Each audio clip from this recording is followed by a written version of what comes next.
Let's see, the original app is respawning, okay? And now if I do this again, 2 players respawning, okay? And then if I die again, or error, and then if I die, yes.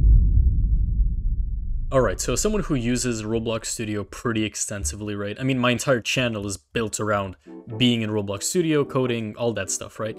And also, as someone who's played a lot of, old Roblox games, this thing has been very, very noticeable whenever I play. And I'll be honest, I really didn't care about this thing until I just had an epiphany one day. And I realized that, like, this is actually very outdated, right? I mean, like I said before, a lot of the older games that I played on Roblox have used this thing. And look, I'll admit, a lot of modern Roblox games have kind of started shifting away from just a basic spawn location, right? They've been implementing either just an invisible spawn or, like some first-person shooter. They've been making, like, randomized spawns, and, all of that is very cool and all. But the fact that Roblox still keeps this as their default, I know we're all used to this, but, like, when you look at it, the new upgraded base plate compared to, like, the old horrendous one that they've had, when you look at, like, all of these new accessories, like the cool little pumpkin head that I spent 30 bucks on, and, like, I can't help but, like, look at this thing as if it's not supposed to be here. That was until I found out about this really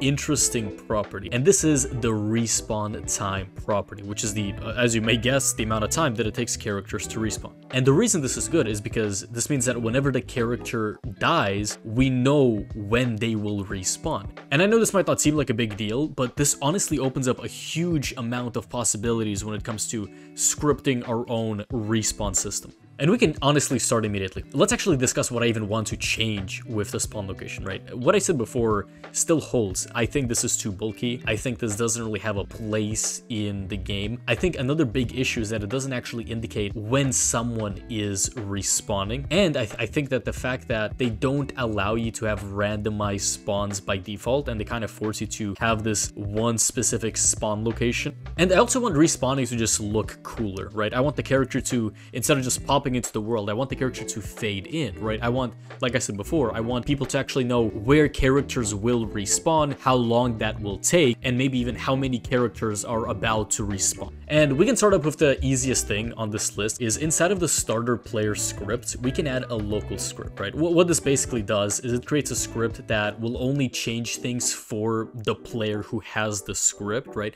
Which in this case will be every single player. So every single player will have this script. And what I'm going to do is I'm going to say game.players, local player, which is obviously, our player, character added connect function, and we'll get the character. In short, what this line of code does is it says, okay, whenever the character either gets added to the game for the first time, or whenever the character, gets respawned after dying, any code in this little box will be ran. So for example, print statements, we all know them, right?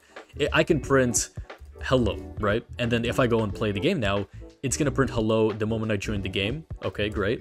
And if I were to reset my character, the moment they respawn, yep, hello, twice. So then how would we fade in our character? Well, here's what we're going to do, okay? I'm going to, first of all, loop through every single item inside of my character, because all that a character really is, it's going to give me an error, okay, because I didn't finish the script, right?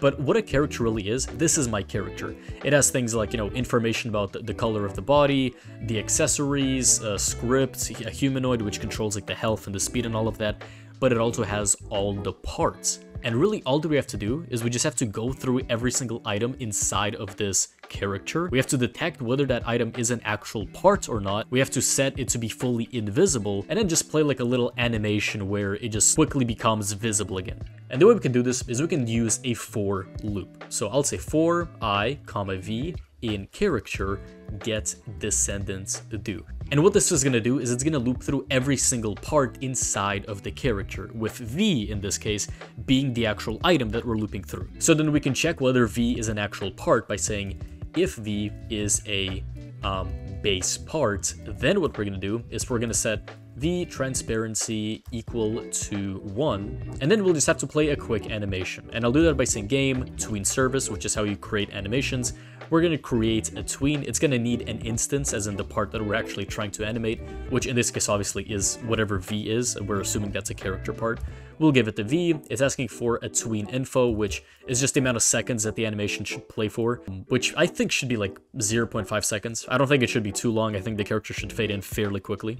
And then it needs a table of the properties that we're going to change. And obviously all that we're trying to change here is the transparency, right? So I'll say transparency is going to be equal to 0. So this animation is going to smoothly transition the transparency to go from fully invisible to fully visible within 0.5 seconds. And then we just gotta play this animation. So let's actually play the game and let's actually see how well this looks. Let me respawn the character and see how well this looks. Okay. All right, so small issue. There's a box inside of my character, and that's on me. I forgot that there's a part in every single character that's always supposed to stay invisible. So I'll just add a little thing here. If V is a base part and v.name is not equal to humanoid root part, because the part that's called humanoid root part shouldn't be changed. Okay, so if it's a base part, but it's not a humanoid root part, then we're gonna do something, okay? So let's see how this looks again, okay? Okay, the character gets loaded for the first time, whatever, looks kind of bad. But if we load it again, I think that actually looks a lot better. It looks kind of weird with like accessories, I will admit. But honestly, here's the thing, here's what we could do, okay? A lot of people don't have as much accessories as I do. So we can just, for this example, use a custom Roblox rig, right? So I'll just call this starter character. I'm gonna take the rig, place it inside of starter player, like so, and let's see. And yeah, so we're gonna look like this, which I think looks pretty cool, right? No accessories, just purely base parts. And then if I reset the character, let's see how it looks, right? No accessories, just purely base parts. And then if I reset the character, let's see how it looks. Oh yeah, look at that. See, this is what I'm saying, right? That looks a lot better and a lot more natural than my character. So for the rest of the video, I'm probably just gonna stick with this look. All right, so the next thing that I want to do is I want to add text above the spawn location that says how many players are in the process of respawning. Like if let's say 2 players die, I want the text to say 2 players respawning. If only 1 player dies, I want it to say like player respawning, or maybe like player's username is respawning. Now the way we can actually add text above the spawn location is easier than you might think, okay? We need something called a billboard GUI, and inside of the billboard GUI, I'm gonna add a text label, and I'm gonna size this text label to be 1, which all that this means is it's just gonna be scaled to the size of the billboard GUI. And if we walk around, you can actually see the billboard GUI, right? You can see the little text thing. Now, a small problem with this is that, as you can see, it scales to my camera. So what I'll do is I'm gonna actually change the size. Right now it's using offset, which it shouldn't do. I'm gonna set the scale of X to be 10, and the scale of Y to be like 3 or something. And then I'm also going to change the studs offset. So I'm going to set it to be around, let's say 5, maybe 10 studs higher. Yeah, look at that. So it's going to be 10 studs higher above the spawn location. And the weird thing as well is that you might be noticing that it actually looks kind of gray in certain angles. Like it looks gray here, but it looks white here. And what's going on is that these things can actually be influenced by lighting, right? So if I just disable this, there we go, it's gonna look fine. And then of course, we just need to change the way that the text label looks, right? So I'm gonna just disable the background. I'm gonna set the text color to be fully white. I'm gonna make the text scale so that it fits the entire box. I'm gonna set the font to be Fredoka 1, sure. And I'm just gonna label this text as, just for example, let's see how this looks. 2 players respawning. It kind of blends in with the white background, so I'm probably going to give it a black outline like so. But yeah, look at that. That actually looks perfect. And if I actually play the game right now, here's how it looks in game. Yeah, that actually looks really nice. Okay, now you might be wondering, okay, well, this is where it gets kind of difficult scripting-wise, right? Because, like, how can we tell when a player is in the process of respawning? I mean, they die, but then how do we know when a player is dead and hasn't respawned yet? How do we kind of track? And I'll tell you, right? What I'll do is I'm going to add a regular script inside of the billboard UI, and I'm going to do the same thing as we did before, where I'm going to say game.players, but instead I'm going to get access to the player added event like so, and we're going to get the player. What this will do is that whenever a player gets added into the game, we're going to get the player and we're going to be able to do something with them. And so here's what I'm going to do. We need to get the character of the player, right? So I'm going to say player character added connect function. We're going to get the character, and then we can also print something again, just to see if this works. So I'm going to print 1, for example, right? It prints 1, amazing. And then if I reset my character, it should print 1 again, and there we go. And what I'm going to do is I'm going to say car humanoid dead connect. function. Now, I could be wrong if dead is the correct term here, but if I'm correct in this, whenever the character dies, dead is not a valid member of humanoid part. Okay, I think it's died then. I think died makes more sense. Let's see. Yeah, okay, there we go. So then yep, there we go. See, the moment the character dies, it prints 1. Great. And so now all that we have to really track is that when the character dies, I'm thinking we should add them to some sort of table, right? So for example, I can actually make one right here. Local dead players, and I'll just make this an empty table. So here's my thought process. When a character dies, or like the player dies, we're gonna add the player into the table. And then when their character gets respawned again, we're gonna check if the player actually is in the table, and then we're gonna remove them from the table. So let's try this out, okay? Whenever the character dies, I'm gonna say table.insert, and we're gonna give it the table, which is dead players, and we're gonna insert our player. And whenever the character gets added, we have to remove the player from the table, right? This seems easy enough. The small problem is that whenever the player first joins the game, this also runs, right? And this is a problem because when the player first joins the game, well, we can't remove the player from the table because the player isn't in the table. So this might cause an error, right? Which we obviously don't want. So we have to say if table.find, so if we can find player in the table, then we're going to remove them, okay? So I'm going to say if table.find, we're going to give it the table, and then we're going to say player. So if it can find the player in the table, then what we're going to do is, you might be thinking, okay, we can just remove the thing from the table. Yes, the problem here is that we need to have the number. We need to have like the position in which this item is in. So for example, if let's say we have player 1, player 2, and player 3, and let's say I want to remove, let's say my player is on the very end, right?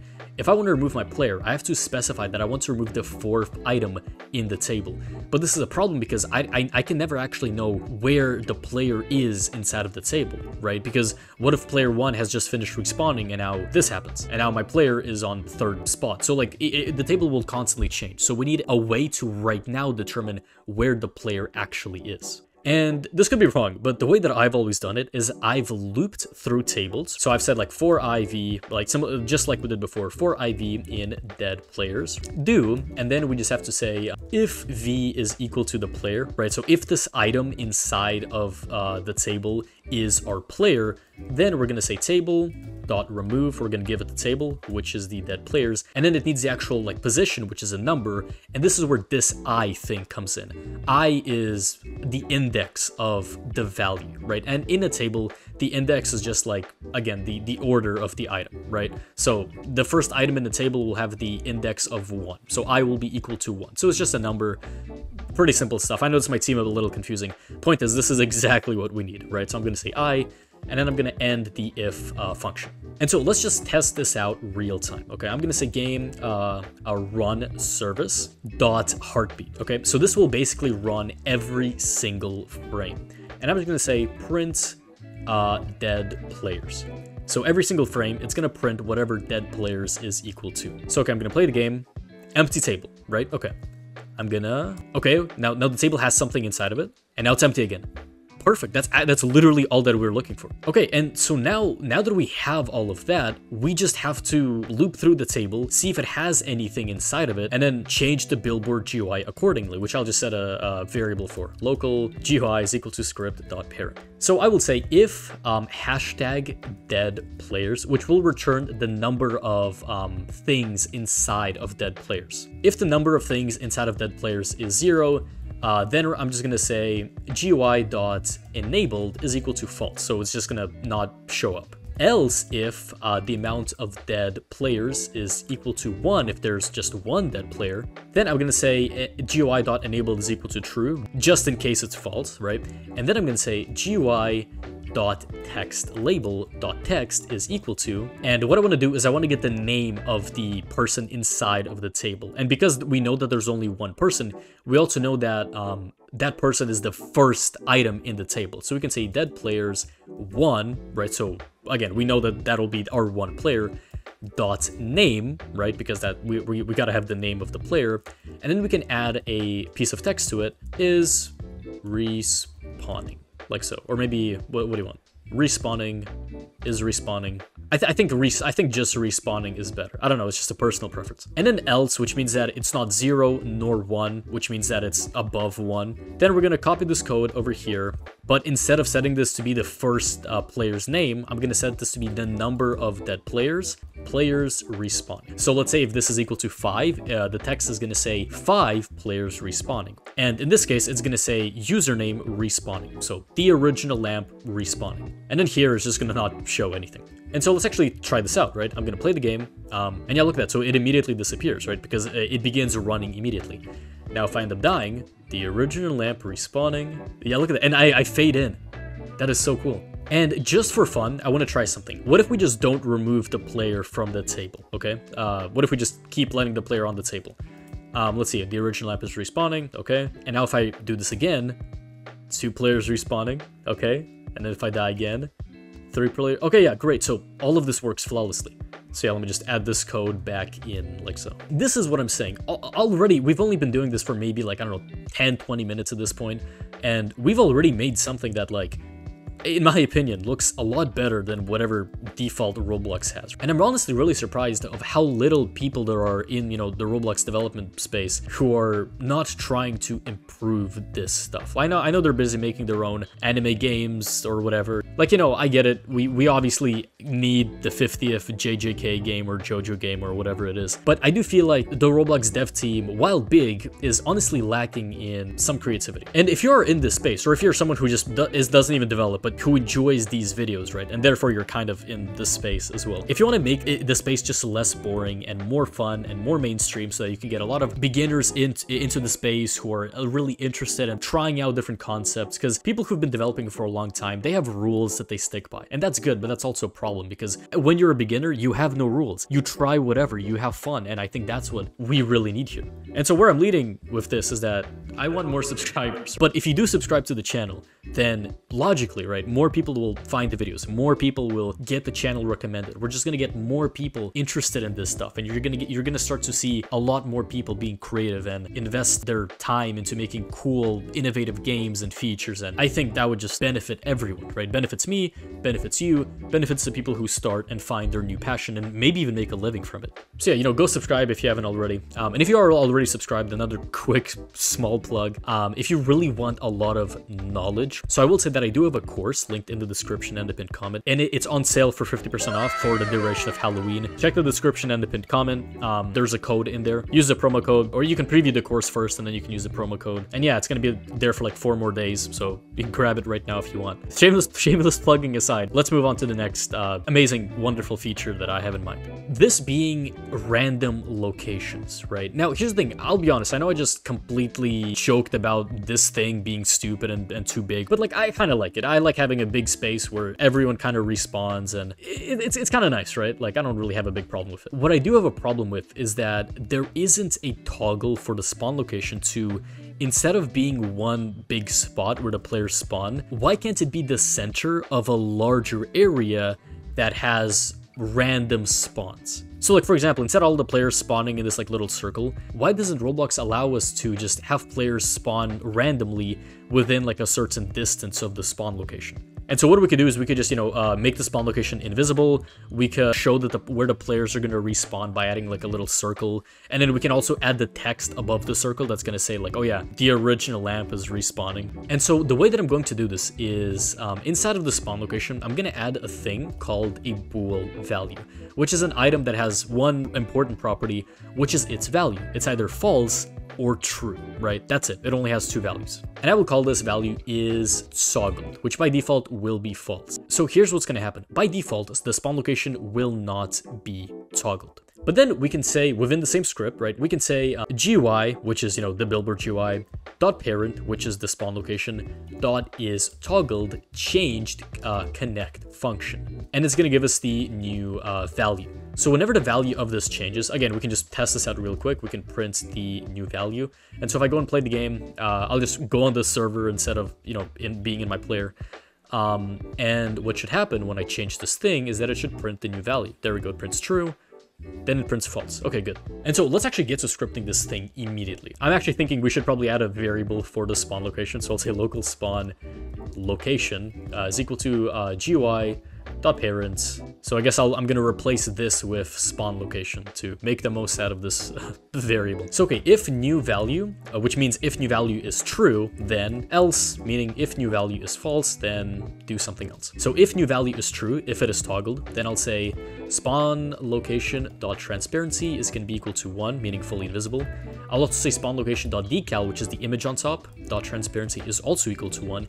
And finally, I'm gonna say spawn location can collide is equal to false. So we can walk through the spawn location. Otherwise, I'm going to say all of this, but in reverse, right? So transparency will be 0. The decal transparency, I think, it's also 0 by default, 0, and it will be collidable. All right, and now I'm just trying to figure out how we can sort this stuff out, right? How do we make it so that the player can respawn in like a randomized area around the spawn location? Okay, how about this, right? I'm gonna add another thing inside of the spawn location that I'll call int value, like so, and I'll just call this area value, right? So this will be in studs the area around the spawn location in which we want the players to spawn around. So I'm just gonna set this equal to, let's say 25. Okay, the player will be able to spawn 25 blocks, or not blocks. I'll show you what a stud is. Stud is like this cube thing, right? So 25 of these is the maximum that the player can spawn away from the spawn location. And so here's what we're gonna do, okay? We're gonna keep all of this stuff, right? I'm not gonna change any of this because this is meant for the spawn location.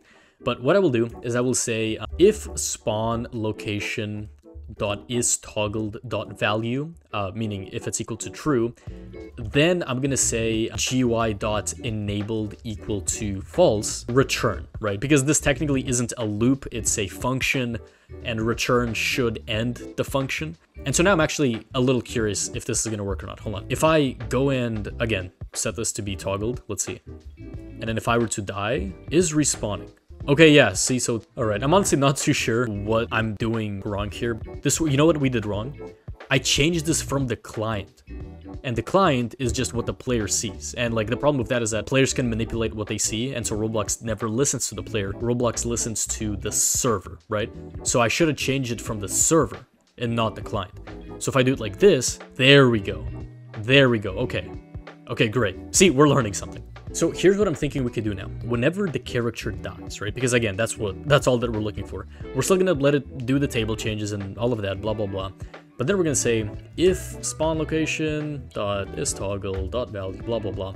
Then, so if the value is true, then we need to add some sort of place where the player can actually spawn in, right? And here's what I'm thinking, okay? I'll just make a quick cylinder. I'm gonna make it around this size. I'm gonna make it like pretty thin, right? And my idea with this thing, which I'll just call spawn thingy, I'm gonna place it inside of replicated storage, which just means that it's inside of the storage, we can access it, but it's not visible in the 3D world. I'm gonna say local random pos, right, for random position, is going to be equal the position of the spawn location, plus we're going to add the value of whatever area value is. So here's how we're going to do this. Vector3.new, which is just an x, y, and z value, right? Spawn location dot position dot x plus math.random. Minimum is going to be 0 and maximum is going to be whatever this area value is, right? So spawn location dot area value dot value. Then we're going to get the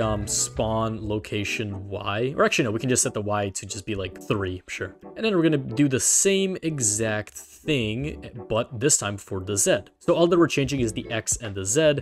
The y will remain unchanged because y is how high you are. Like obviously we don't want the players to just randomly spawn in like a very high place. We just want them to spawn in an x and a z coordinate, not in a y coordinate. And I probably should be playtesting all of this, but look, let's just quickly do this, okay? What I'm going to do is I'm going to say local new spawn is going to be equal to game.replicated storage dot spawn thingy clone. So we're going to clone it. It doesn't exist in the world yet, but we have the clone of it. I'm going to say new spawn dot position is going to be equal to the new random position. Or actually, hold on, not the random position, because I want it to be flat on the ground, but this would make it 3 studs above the ground. I mean, let's see, what is its position right now? So the y is this number. Okay.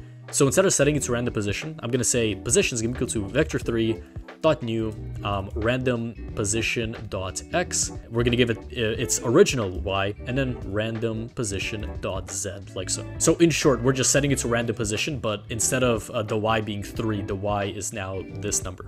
And what I'll do is I'll also set the transparency of this thing equal to 1. And what I'm gonna do is I'll make a folder inside of the workspace. I'll call this spawn thingies, sure. I'm gonna set the new spawn.name equal to the player user ID, okay? Because the user ID, I was gonna set it to the player's name, but people can have the same name in like very rare scenarios, but nobody can have the same user ID. So this is our only real way of identifying which player this thing belongs to. Oh yeah, and small thing as well, I'm gonna set this thing to be anchored so that it's not affected by gravity or physics or whatever, and I'll set it to be non-collidable as well. Then I'm gonna say new spawn.parent is gonna be equal to the folder in the workspace, which is the spawn thingies. And finally, I want this thing to be animated. So I want it to kind of zoom in and then zoom out. And obviously because it's right now invisible, as it's zooming out, I want it to also appear more and more like visible, right? And so the way we can do this is we can say again, game.tweenService create. The instance will obviously be the new spawn. tweeninfo.new, so game.players, players respawn time. And we can actually add more stuff to this. We can add the easing style. I know you're probably wondering, like, what does this even mean? Well, the easing style is just how it animates, right? Does it animate just smoothly? Like, does it just animate straight? Or does it animate where, like, it starts off slow, but then becomes faster as it, keeps on going? And that's actually what I want. So I'm going to use this style called exponential. I'm going to say the enum.easing direction. Repeat counts will be 0. I only want it to repeat once. However, I do want it to reverse. So the moment it reaches its end goal, I want it to go back to its original position. So I'll set this to be true. And then it needs the property table, which will be the size, which I'll just say vector3.new. And as you can see, its size is this. So I assume this is like how thin it is. So we're not going to change how thin it is, right? So I'll call this the same thing. And I want this to be about as big as the spawn location, which is 12. So let's just call this 10, okay? 10, 10. And so we are going to play that. And actually, because we're reversing it, so because it's going to reach its end goal and then go back, I'm going to split this time in 2, okay? So respawn time divided by 2. And then we're going to do the same exact thing, except this time it's going to be for the transparency. So instead of size being whatever this is, we're going to say transparency is going to be equal to, I don't want it to be fully transparent. Let's just make it like 0.5, half transparent. And then as we're playing these animations, I'm going to say task.wait game players respawn time. And then after that's done, I'm going to say new spawn destroy. So we're going to destroy the new spawn. I'm going to go in. I'm going to toggle the thing to be on. Okay, so spawn location is toggled. Yes, okay. And let's see, now if I end up dying, that's my next... Oh, wait, no, it's not the next position, right? Because I forgot that we actually had to move the player to the spawn thing. Instead of using respawn time, I'm going to say respawn time plus 1, okay? And I'm going to put this in brackets like so. So it's going to be respawn time plus 1, and that extra 1 second is going to be used so that the player knows where they should spawn. Because if I destroy this and then try and respawn the character, well, I don't know what the position that I have to use, right? So I'll say, yeah, game.players respawn time plus 1. We're going to wait an extra second, and then we're going to destroy it. And so whenever the character gets added, right, we're going to loop through the spawn thingy. So for iv in workspace.spawn thingies get children, do. And I'm going to say if v.name is equal to player.user_id, then character, I'll say pivot to, which is just moving the character, right? And then we're going to pivot that character to the cframe.new, which is just a fancier version of a position, right? So it needs the position.new, and the position will be, once again, v.position.x. Y is going to be 3 like before, v.position.z. Okay, let's just try this out real quick, okay? I'm gonna go in here. This is kind of tedious, I'll be honest, but okay. Area is toggled. Now that's true. Great. And I'm gonna die, and I should spawn over here. Okay, wait, why isn't this working? I mean, okay, I'm setting the name to be the player user ID. Okay, so let's actually do some quick troubleshooting here, okay? I'm gonna say print 1 just to check how many items are in the actual folder, right? Because For some reason, it seems to just not be doing anything when I'm not sure why that is. But let's see. It's making this thing, right? Okay, it prints 1, but it doesn't... Actually, wait, no, sorry. We should print 1 here. You know what I'm actually gonna do? I'm just gonna set is toggled to be true. And we're gonna have this here, sure, but then I'll also just take this code.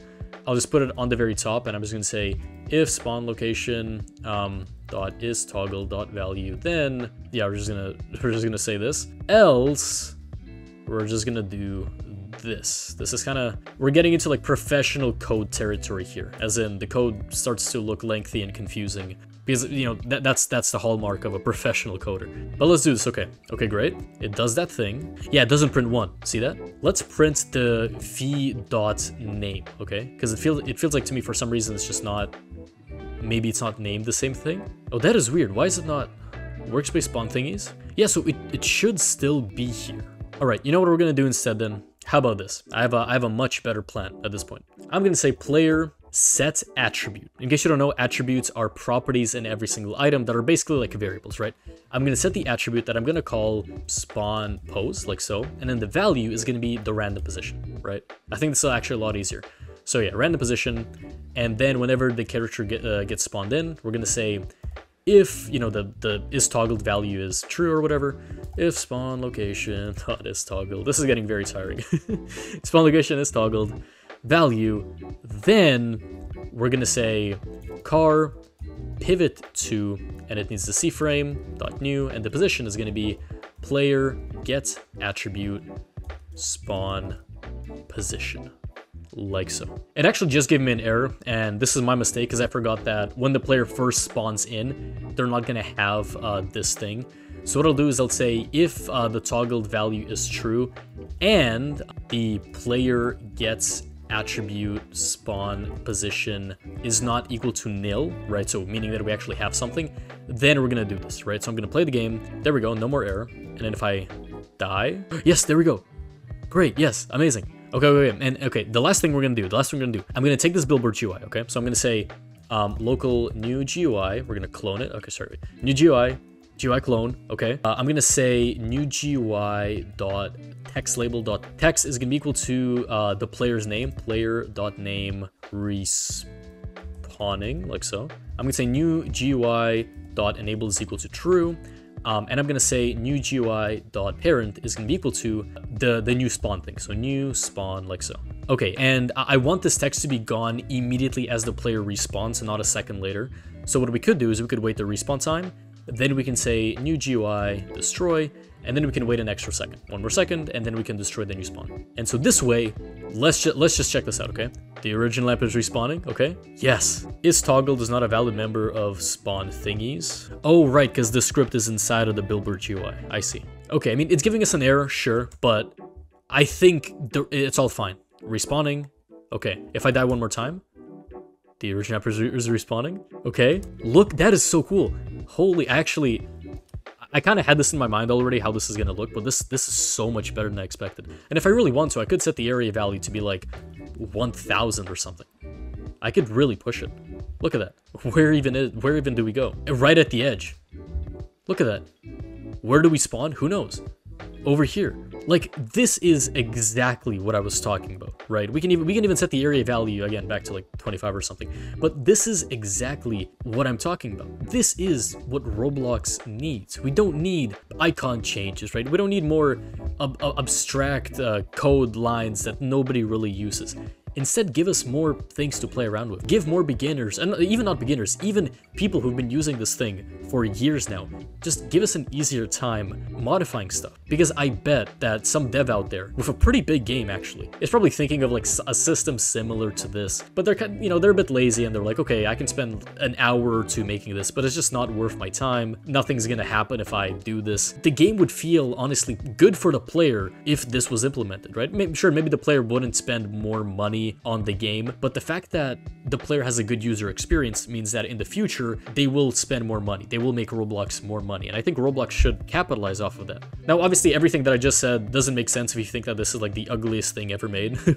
Like, you can think that, right? But I actually think this looks really nice. Obviously, I made it. But I do hope that if there's a fellow, Roblox Studio developer out there, I hope that you can kind of look at this and, hopefully be inspired. Hopefully you can see what I'm seeing right now with this spawn location looking kind of weird. And you're like, you know what? This random guy is right. We do need more customization. We do need an easier way to make stuff by default in Roblox. We do need to update outdated things like this block right here. And so if you're someone like that, I would advise you to join my Discord server and then just make something similar and post it in one of the channels, right? Like let people, but yeah, I do hope you learned something from this. And once again, if you did, all I ask of you is just hit the subscribe button, because again, it just lets more people in to what can be done with Roblox Studio, and it lets more people into even the fact that Studio exists, right? Again, just a quick tap, and you'll actually be contributing to a, I don't want to call it a movement, it's not a movement, but it feels better, I feel like, to subscribe to help a community grow more than to just subscribe to like a random guy with 5 million subscribers who